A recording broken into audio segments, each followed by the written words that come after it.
This is Undaunted.Life, a man's podcast. I'm your host, Kyle Thompson. Let's get into it. Take no part in the unfruitful works of darkness, but instead expose them. That is Ephesians 5:11. Guys, we have used that scripture a lot lately and for good reason, and it's going to be very pertinent to what we're discussing today. But I did want to remind you just from the jump here, because this is a new year, a lot of you guys are doing different things. So if you've not become a donor to Undaunted.Life, again, that is the only way that we're able to kind of keep our operations going as of right now. We give away hundreds and hundreds of hours worth of content for free through the podcast, through the devotional. So guys, if you'd like to hop in and join us and help us to equip other men around the globe to push back darkness, just go to www.Undaunted.Life/donate. All right, before we get into today's content too far, a couple of quick things here from the very jump.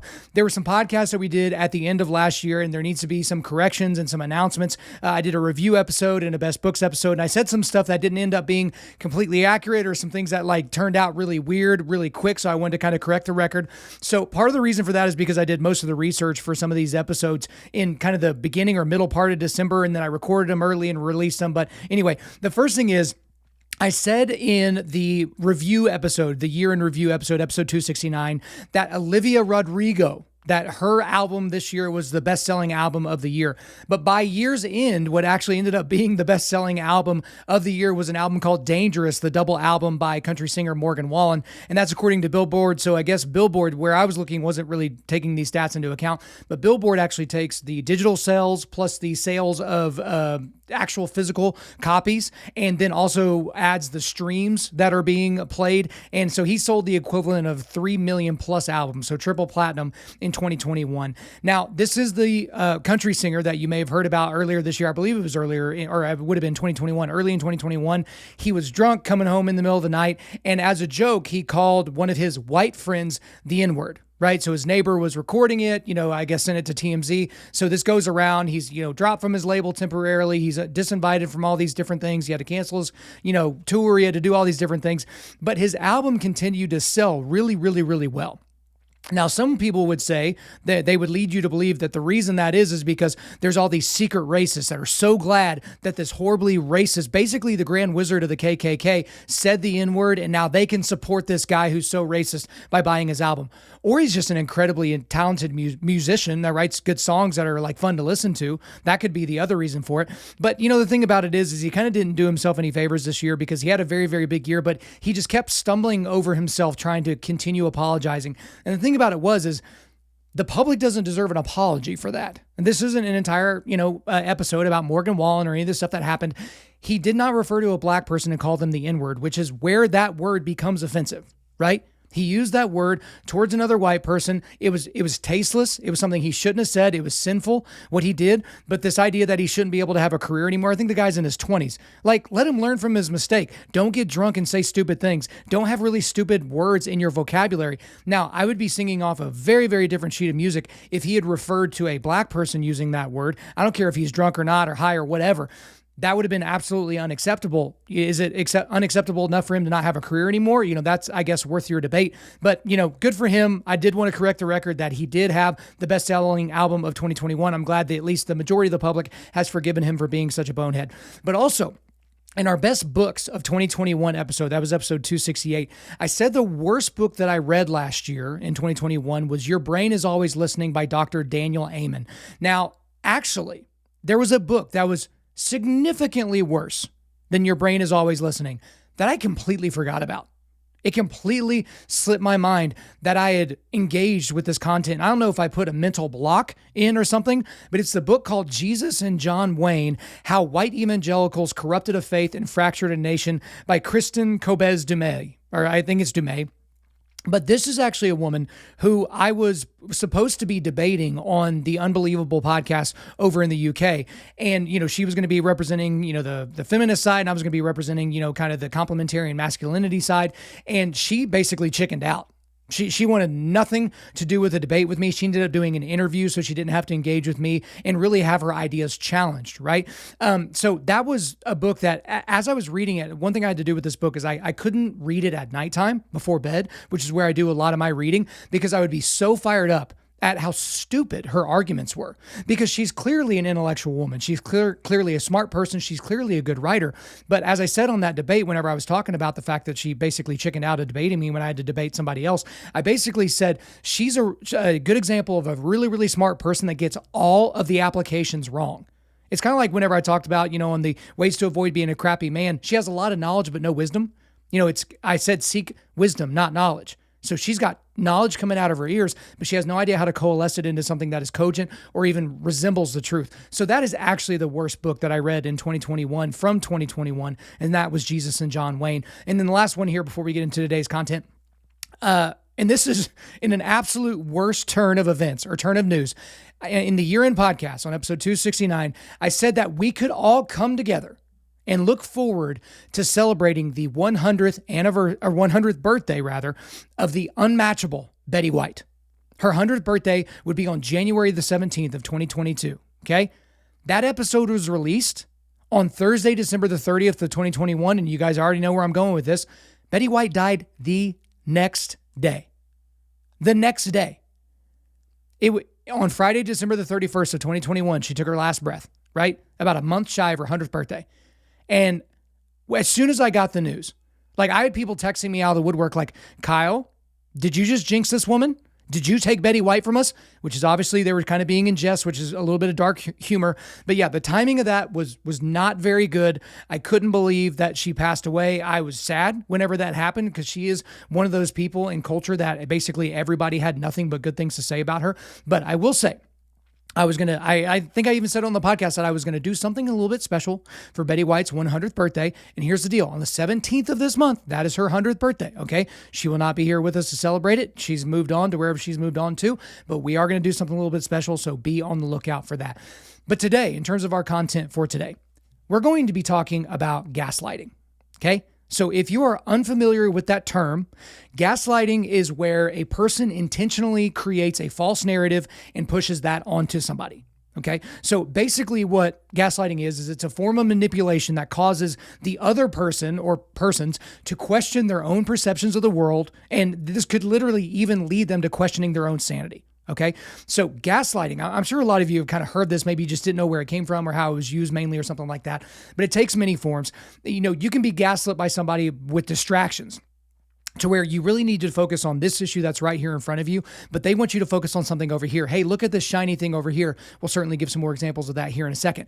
Another way that they would do that is through denial. No, I didn't do that. No, I never said that. Like that certainly didn't happen. Right. So they'll gaslight you in that way. There's also changing history, which is, with denial, but it's like, no, that battle didn't end that way. No, that person didn't actually think that back in the day. No, Jesus wouldn't have said it and meant it that way. Right. They kind of change history, a little bit of a 1984-ish Orwellian side of doing things. There's also the shifting of blame. Right? Someone's clearly done something wrong, but they're pointing at the person opposite them saying, no, it wasn't me that did this. You did this, right? They're gaslighting them. And then I guess the last thing I'll kind of bring up is that it's just straight up lies. People will just lie right to your face. You say, hey, this is something that happened. They're like, no, I didn't. You're crazy. You have no idea what you're talking about. Okay. And I think to a degree, we've all kind of dabbled in gaslighting, maybe without knowing what it is. It's usually something that you try to do. Like, you see kids do this where it's like, they've done something that they broke something, but then they'll blame it on their little brother. They'll blame it on the dog. They'll blame it on you somehow and be like, no, I don't remember any of those things happening. Those are kind of little, almost innocent examples of how gaslighting is. But the thing about gaslighting, it's been around for a very, very long time, okay? In terms of where it comes from, it's a colloquial term that's actually been around since the 1940s, if you can believe it. So there was a film that actually came out in 1944 called Gaslight. And in it, there's a husband that tricks his wife or is trying to trick his wife into thinking that she's gone insane. So the plot of the movie, there's a whole lot of stuff that goes along with the plot. The plot's kind of convoluted and there's like a murder and there's like jewels that this person's trying to find and all this kind of stuff.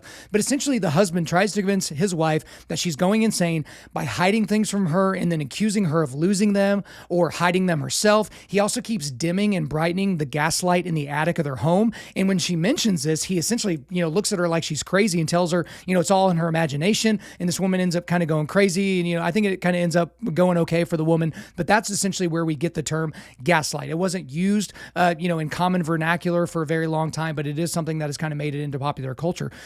But the thing about gaslighting is it's a very powerful tool, okay? And you know this if you've done this before. I talked about some somewhat innocent examples just a second ago. It can be used to manipulate family members. It can be used to manipulate and change friends, coworkers, employees. If you're in a position of power in any way, shape, or form, you can use gaslighting. Or if you're not in a position of power, you can use gaslighting to try and gain power, okay? But it can also be powerfully used, very, very powerfully used, and maybe the most powerfully used by politicians and government officials to manipulate the public to serve their own interests. And that's really going to be the main focus of today's episode. And the way we've seen this the most, I'll go into some minor examples here in a second. It's got to be about COVID-19. Okay, so just the fact that I immediately said that in this podcast, this is probably going to get shadow banned a little bit. That's why I didn't put it in the title of the podcast but this gets transcribed and put out on the internet. So hopefully you guys are actually hearing this and it gets shared around. But I made a post on Instagram on Monday, January the 3rd. Okay, so in it, this was just on my notes on my phone. I pointed out the tremendous, absolutely incredible narrative shifts coming from the United States government officials, elected leaders, and prominent liberals on COVID-19. And they were changes to the narratives that had occurred within a week of each other, right? There were literally so many of these shocking twists of narrative that happen almost all at once, okay? And again, as I seemingly say all the time now, I'm not a conspiracy theorist. I'm not. If you're watching me on YouTube, it's just my headphones. There's no tinfoil hat anywhere. But the timing of this thing was pretty damn convenient for all these narrative shifts. All these narrative shifts on COVID-19 occurred essentially in the dead week between Christmas and New Year's, or right around Christmas, right into New Year's, right? The 7 to 10 day period. Why would they want to change the narrative? It's like if you want a news story to be buried, you talk about it on Friday afternoon. That's kind of a common, news trick. It's like, hey, public relations wise, we need to kind of get rid of this thing and kind of shove it, behind the couch or something like that. So for those of you that are keeping score at home, because I definitely did, but I want to kind of bring you up to speed. Here are some of the massive narrative shifts that we saw all in about a week in terms of COVID. It's not going to be an exhaustive list, but here are the main ones. So here's the first one. We went from the federal government will shut down the virus and states that don't want to get in line need to get out of the way, to the federal government is not capable of shutting down the virus and it's up to the states to figure it out. So the source of this narrative shift is Co-President Joe Biden. So the thing about it is, since he was running as a candidate for president, right? Co-President Joe Biden basically said he was the one that was going to shut down the virus. Okay? That all you had to do was elect him, and guess what? Lickety split. He's going to follow this 5-point plan, and then COVID will be behind us. He constantly talked about how anyone that could allow hundreds of thousands of Americans to die on their watch because of a virus that is essentially controllable, according to them, those people shouldn't be in office. He was obviously, referring to President Trump.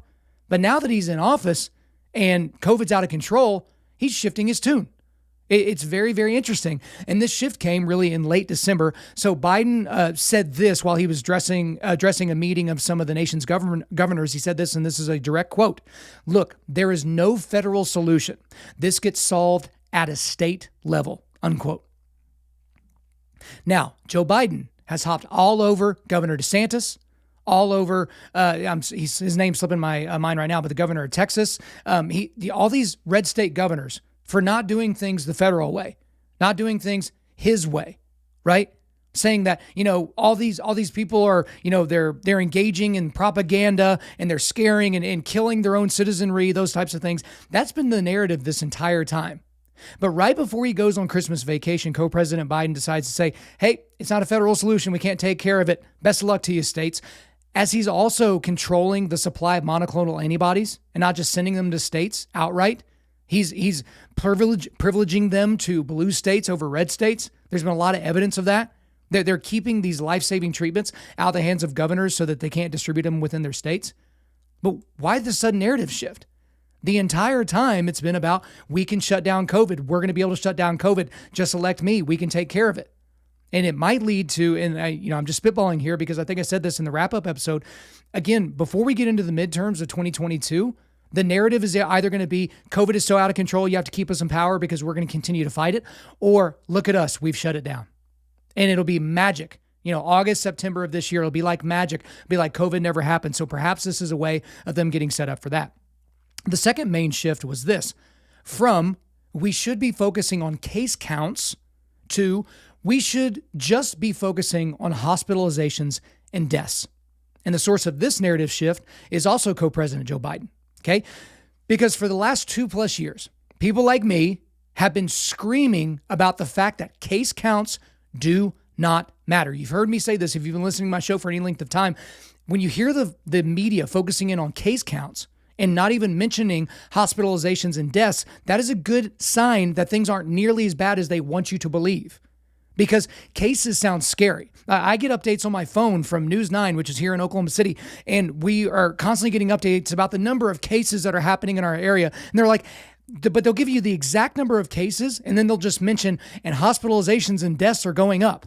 Or they're framing it as COVID-related deaths or COVID-related hospitalizations. Right? Even though we know the numbers get skewed, you could come in, from a car accident from which the injuries that you die from the injuries that you sustain, you die because of that. But if you test positive for COVID, you become counted as a COVID death so that it can be coded in a certain way so the hospital gets paid in a certain way. Right? But we've been screaming this whole time about case counts, but now Joe Biden is saying, hey, we really don't need to worry as much about cases. We need to worry about hospitalizations and deaths. Why? Because case counts right now are going through the roof, but hospitalizations and deaths are only upticking a little bit. So the narrative right now, if you're focusing on cases, it looks really, really, really bad for him and looks bad for the entire administration. So that's the distraction gaslighting. It's like, no. Look over here. Don't look right directly at the problem. Look over here. So that's one of the other big narrative shifts that we've seen. The third one that I wanted to go over is we've gone from forget about economic health. We have to protect public health to we need to consider public health and the health of the economy when it comes to recommending lockdowns. And the source of this narrative shift is obviously St. Anthony Fauci. So he actually told MSNBC this was an interview towards the end of 2021, that renewed lockdowns were not feasible. Okay. And this was the reason that he gave. And this is a direct quote, we're trying to have a good balance of preserving and protecting the public health. At the same time, we don't have to have the draconian decision of shutting down the country, end quote. Really, St. Fauci, into year 3 of this pandemic, someone called it a plandemic, but I'll just use the normal term, pandemic, you're telling us that we should now be considering not just the public health, but the economic health of the public. Wow. Because for the last 2+ years, anytime someone even hinted at that, because he won't go on, any, mainstream kind of conservative sources. He always goes to his friends at MSNBC or CNN. But anytime somebody would question that, you basically looked at them like they wanted people to die. Like, are you really more concerned about money than you are about people's lives? That was the uppity answer that you kept giving us for years, for literal years. But now all of a sudden, we need to focus on the health of the economy. Could it have anything to do with the fact that there's midterms coming up in 2022 and all these Democrats are looking to get trounced because the economy is in the toilet and people won't go back to work and our recovery has not been nearly as explosive as it should have been in 2021 going into 2022? Could that have anything to do with it? Again, we have to ask, why are these narrative shifts coming? Why are they coming so suddenly? So that's the third one. Let's get into the fourth one here. We've gone from, we have no idea if natural immunity is helpful, so everyone should just get vaccinated, to natural immunity should be taken into serious consideration when it comes to mandates and lockdowns. Okay, so the source of this narrative shift is, again, St. Anthony Fauci, because here's the thing. When it became apparent that Omicron was, more virulent, way more virulent than Alpha or Delta, but much less severe and less deadly than Omicron, Fauci said it was because of the strength of natural immunity for many Americans. Natural immunity. Again, remember that hashtag? I think it was I forget who posted a while ago. When you use the hashtag natural immunity on Instagram, it would take you to this, like the CDC's website. basically to talk about how you needed to get vaccinated, right? But as soon as we realize that Omicron is not this tremendous boogeyman that they're trying to make it out to be, we all of a sudden are focused on natural immunity. Now, we still think that you should get vaccinated because we're going to ignore the Israel study that said that, somebody that, gets COVID and has natural immunity from COVID is way more protected than somebody that, would get it later because of the vaccine or something like that. But yeah, we can't talk about that. It was a major, major narrative shift, and you got to wonder why. Why are we all of a sudden, and I say why is Anthony Fauci all of a sudden talking about natural immunity? He's been asked about natural immunity over and over and over in the media, and he constantly would skate away from the question. And now he wants to talk about it. He's the one that brings it up. It's incredible. The fifth one here, we've gone from, if you get COVID, even if you are not symptomatic, it is imperative for public health that you quarantine for at least 10 days. 2, if you get COVID, you only need to quarantine for 5 days. The source of this narrative shift is the United States Centers for Disease Control, the CDC. Okay. So the 10-day quarantine has always been the thing. And that was a very big sacrifice for a lot of people, but they thought they were doing it for the sake of the public good. Because, I work from home. My wife and I, both work from home. We run businesses, and that's just kind of our thing. So being, stuck in the house, we both had COVID at the same time. It wasn't so bad. Like, it wasn't that bad. But there are a lot of people, you missed 2 weeks of work, right? Maybe you couldn't see any of your sick family members or something like that. The 10-day quarantine was hard on you. You had to figure out a way to get groceries. You had to figure out, hey, I probably shouldn't be in the house because I'm the only one that's sick. Maybe I should get a hotel, or maybe I should stay somewhere else, or camp in the backyard or something like that. That was a 10-day quarantine. And for over 2 years, that has been the recommendation from the CDC. But then all of a sudden, the CDC's director, Rochelle Walensky, said that she said about the change, this was in an interview with CNN, that the change from 10 days to 5 days didn't really have to do anything with scientific discovery or some sort of a new breakthrough like, after 5 days, you're good to go. It wasn't that. She said this is a quote. It really had a lot to do with what we thought people would be able to tolerate, end quote. That was a quote in reference to the 10-day quarantine. We did a 10-day quarantine because it had a lot to do with what we thought people would be able to tolerate. And so now people are able to tolerate 5-day quarantines, not 10-day quarantines. I feel like this didn't get nearly enough coverage. It got, quite a bit of coverage in conservative circles, but this is an unbelievable thing for her to admit, that the 10-day quarantine wasn't based in anything scientific. It wasn't based in anything that was really meant to help the public health, to take care of people, to keep people from getting sick, to prevent the spread of COVID-19, to prevent, other variants from coming to be, right? It was because we thought we could get away with 10 days. We thought when we all got together in our lab coats and our glasses and our big brains that we could control the American people for 10 days. That's what we've determined. And now, 2 years plus down the road, the American people aren't nearly as fond of that idea. And all of a sudden it goes from 10 to 5, cuts in half. Like a miracle. Like Rochelle Walensky just farted out a miracle. Wow, incredible. So that's the fifth one. We got a couple more left. Number 6, we went from masks will prevent us from spreading COVID and will save countless lives to most masks are essentially worthless at stopping the spread of COVID. That's what we've gotten to now. The source of this narrative shift is Dr. Leanna Wen. So she's CNN's medical expert, and she's actually the former head of Planned Parenthood. That's where you may have seen her before.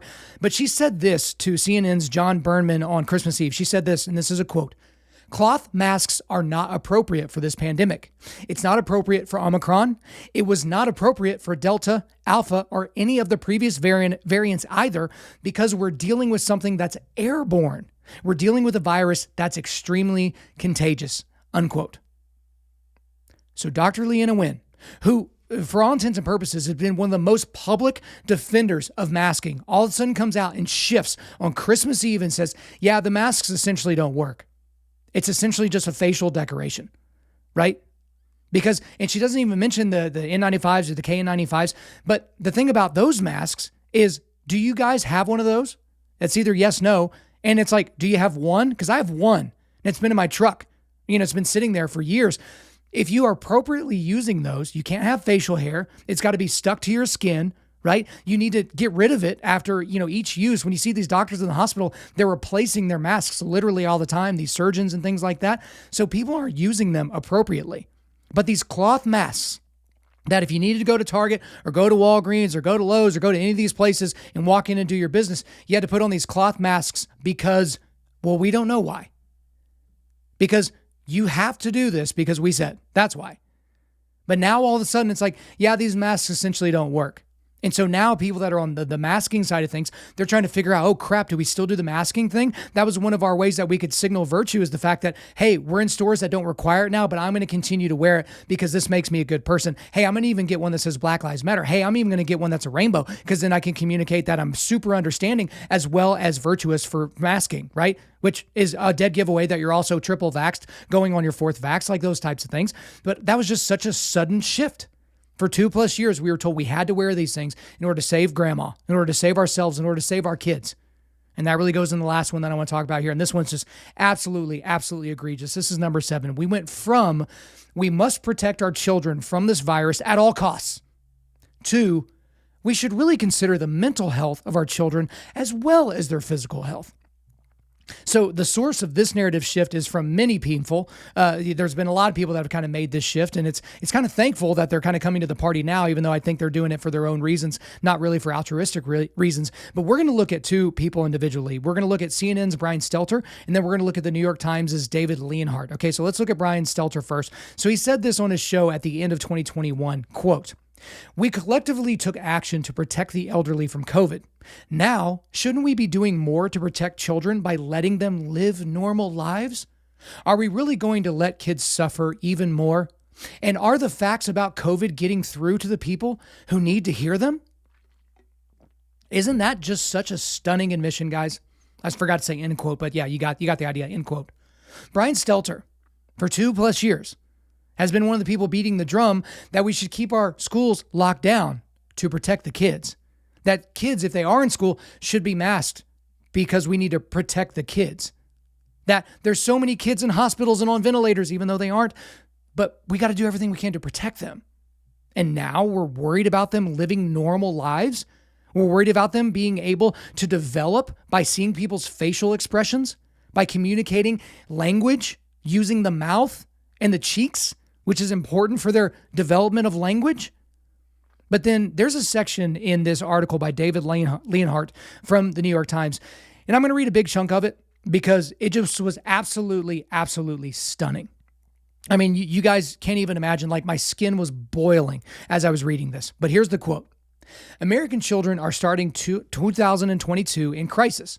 I have long been aware that the pandemic was upending children's lives, but until I spent time pulling together data and reading reports, I did not understand just how alarming the situation had become. Children fell far behind in school during the first year of the pandemic and have not caught up. Among 3rd through 8th graders, math and reading levels were all lower than normal this fall, according to the NWEA, a research group. The shortfalls were largest for Black and Hispanic students, as well as students in schools with high poverty rates. Many children and teenagers are experiencing mental health problems aggravated by the isolation and disruption of the pandemic. 3 medical groups, including the American Academy of Pediatrics, recently declared a national state of emergency in children's mental health. Suicide attempts have risen slightly among adolescent boys and sharply among adolescent girls. Many schools have still not returned to normal, worsening learning loss and social isolation. The Omicron variant is now scrambling children's lives again. Most schools have stayed open this week, but many have canceled sports, plays, and other activities. Some districts have closed schools for a day or more, despite evidence that most children struggle to learn remotely, as my colleague Dana Goldstein reports. Closings are taking place in Atlanta, Cleveland, Milwaukee, Newark, and several New York City suburbs, among other places. For the past 2 years, large parts of American society have decided harming children has an unavoidable side effect of COVID-19. And that was probably true in the spring of 2020, when nearly all of society shut down to slow the spread of a deadly and mysterious virus. But the approach has been less defensible for the past year and a half, as we have learned more about both COVID and the extent of children suffering from pandemic restrictions. reasons. Data now suggests that many changes to school routines are of questionable value in controlling the virus's spread. Some researchers are skeptical that school closures reduce COVID cases in most instances. Other interventions, like forcing students to sit apart from their friends at lunch, may have also been of little benefit. One reason: severe versions of COVID, including long COVID, are extremely rare in children. For them, the virus resembles the typical flu. Children face more risks from car rides than COVID. Unquote.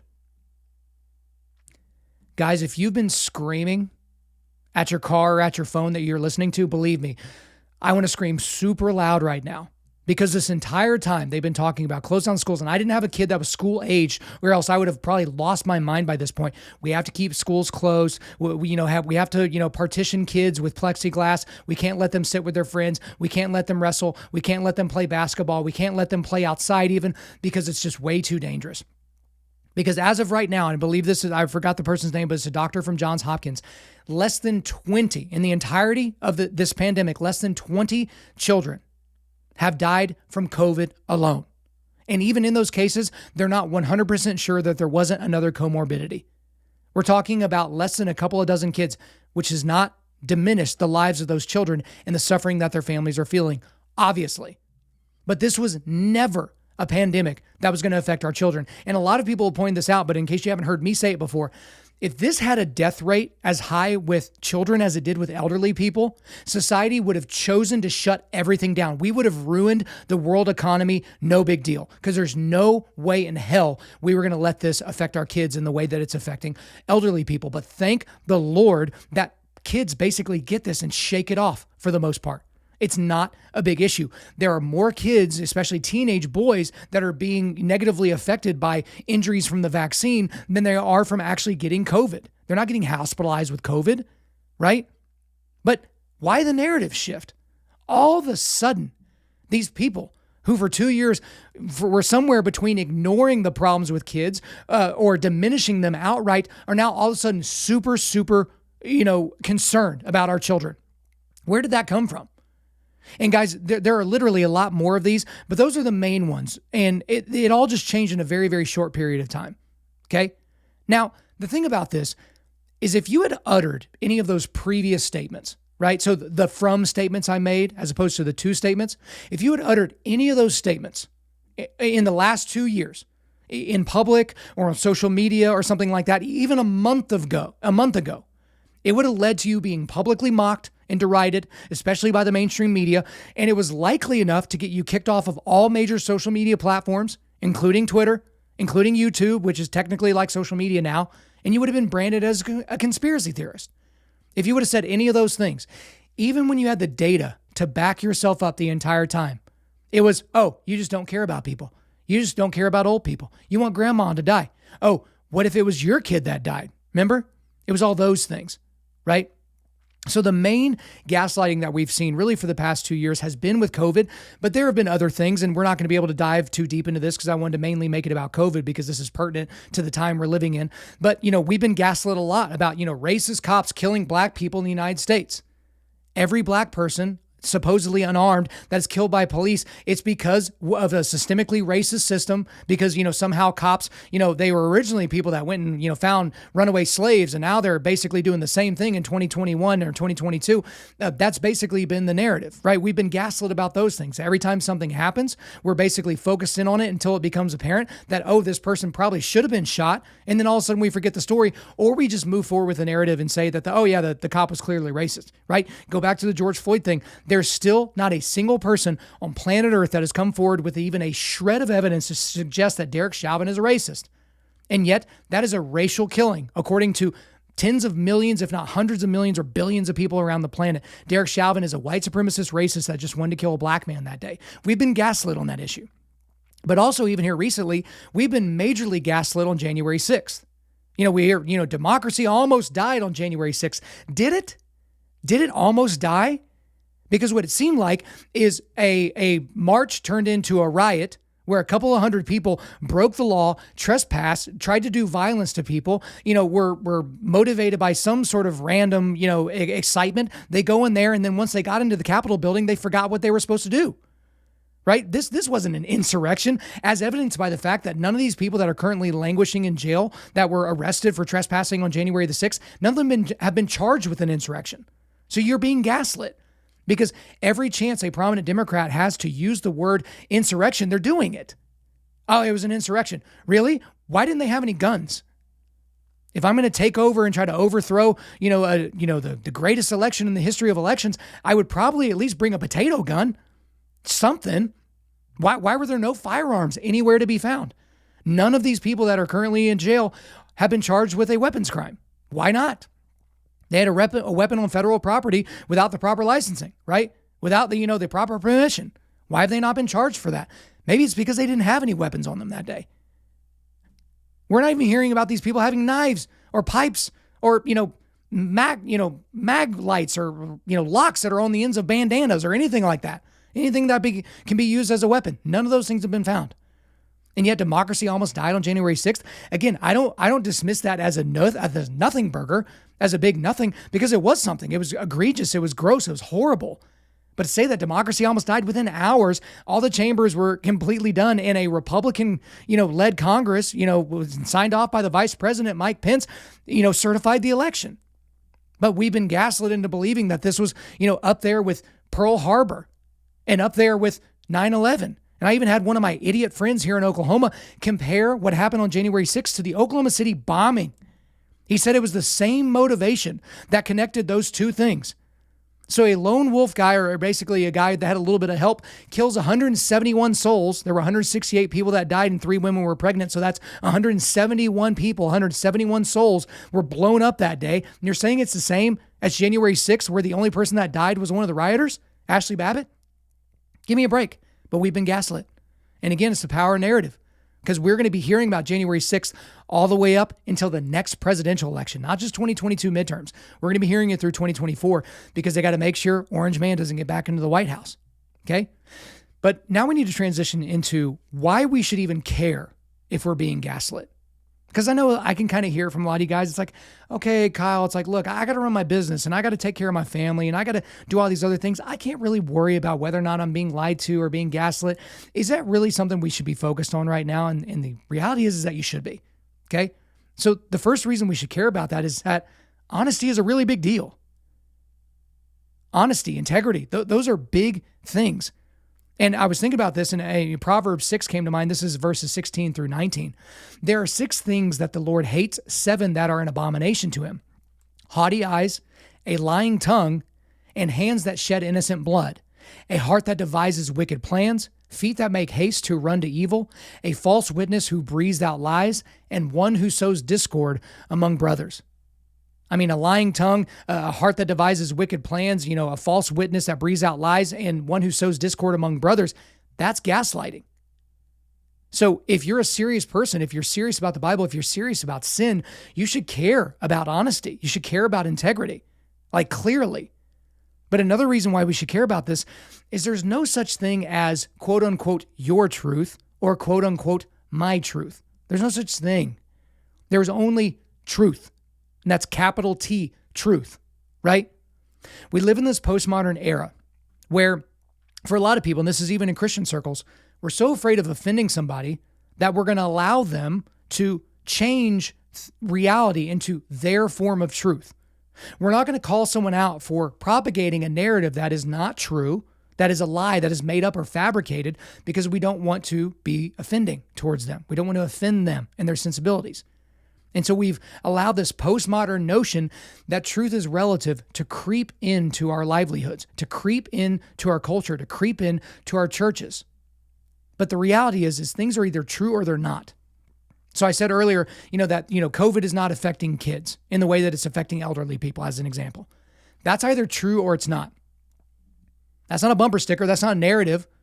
There's data to prove that. Either children are dying in droves or they're not. Either old people are dying in droves or they're not. And between the two, when you compare them, one of them is going to have a higher percentage of death. And don't you know, it's not children. So that's truth. And that's why we should be so, concerned about the fact that people are trying to gaslight us about the truth. And for a lot of us, we just accept it so easily.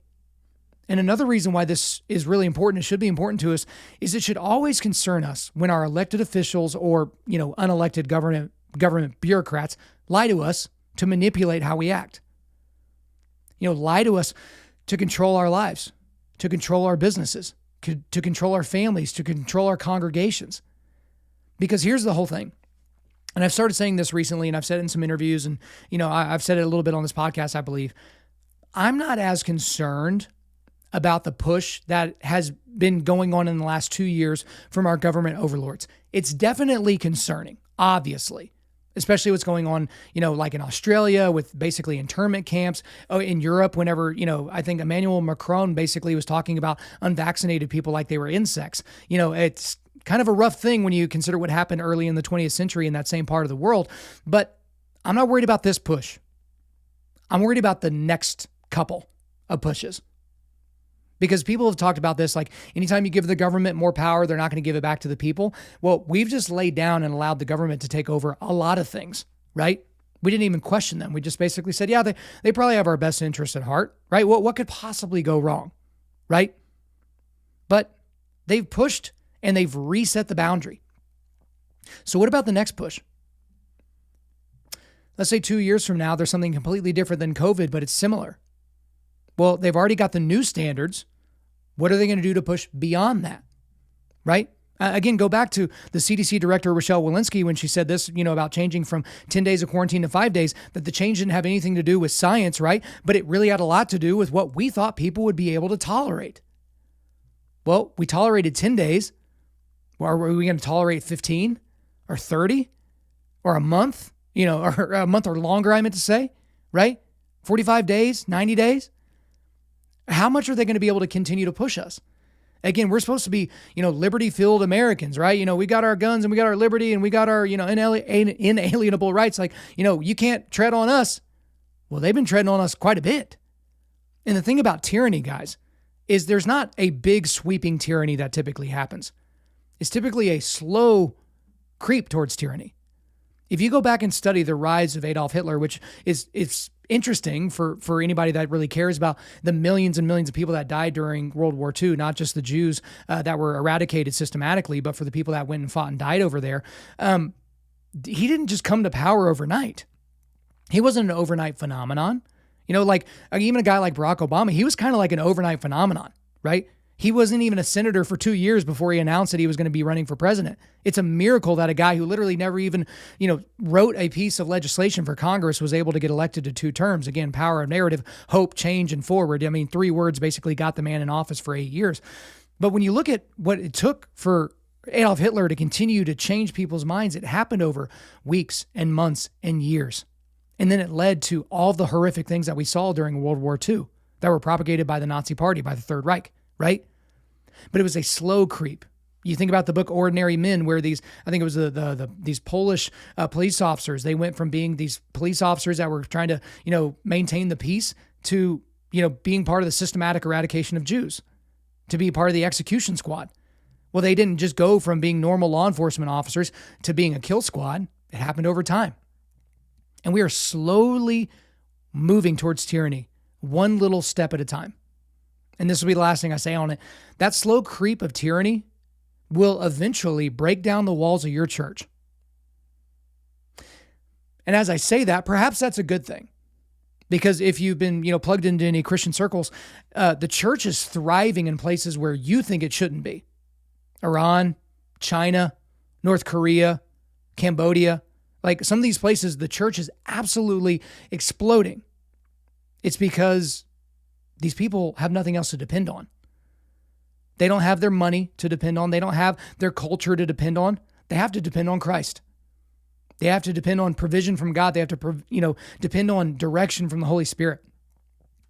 And this tyrannical thing is going to affect the West. Now, Western Judeo-Christian, institutions. Those are things that have kind of withstood a lot of different tests over time, but this is one that it might not be able to withstand. Now, this is Christ's church and he's going to build it his own way, but it is very, very cocky of us as Westerners, especially as Americans, to assume that tyranny will never actually come to our doorstep. Do I need to remind you of the pastors that were arrested in Canada and jailed in Canada? We had one on this podcast, Pastor James Coates. Go and look up the interview we did last year. I believe it was sometime during the summer, right? Think about what's happened in Europe. Think about what the government has been able to tell congregations whether or not they could do this thing or that thing. Sure, you can have church, or no, you can't have church. Sure, you can sing if you want. Nope, can't have singing because droplets, right? You're going to be shooting, death droplets into the air, right? Think about that. That was a big deal for a long time. Think about the next several pushes. So, as we're thinking about gaslighting, I want you to remember Ephesians 5:11. Take no part in the unfruitful works of darkness, but instead expose them. Okay? A lot of what I've said today, again, a month ago would have got me kicked off a lot of the platforms where I exist, right? And we're reevaluating right now kind of certain platforms because we're not really active on Twitter.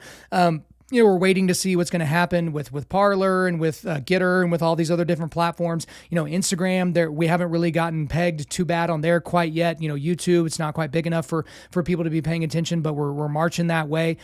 But again, we're doing everything that we can here at Undaunted.Life to equip you to be able to push back darkness. And you can't push back the darkness that comes from gaslighting by pretending that it's not happening, by ignoring the fact that it's happening, by playing along with it. You have to actively fight against it. All right, guys, before we let you go, we are going to do a quick resilience boost at Undaunted Life. Our mission is equipping men to push back darkness with content that forges spiritual, mental, and physical resilience. So for today, I'm just going to give you that New York Times article that I quoted. That was from David Leonhardt. It's the one about kids. If you don't have a subscription, I think you can get a few articles for free through the New York Times, but you can also find some people that have kind of clipped it and put it some other places.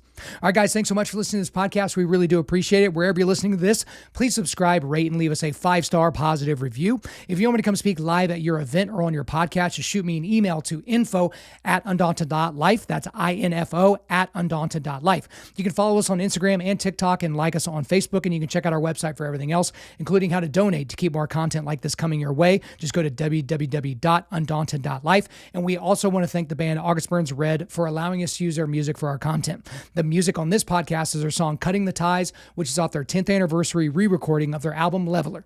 The links are in the description. I'm your host, Kyle Thompson. Remember, keep pushing back darkness, keep forging spiritual, mental, and physical resilience, keep seeking the Lion of Judah.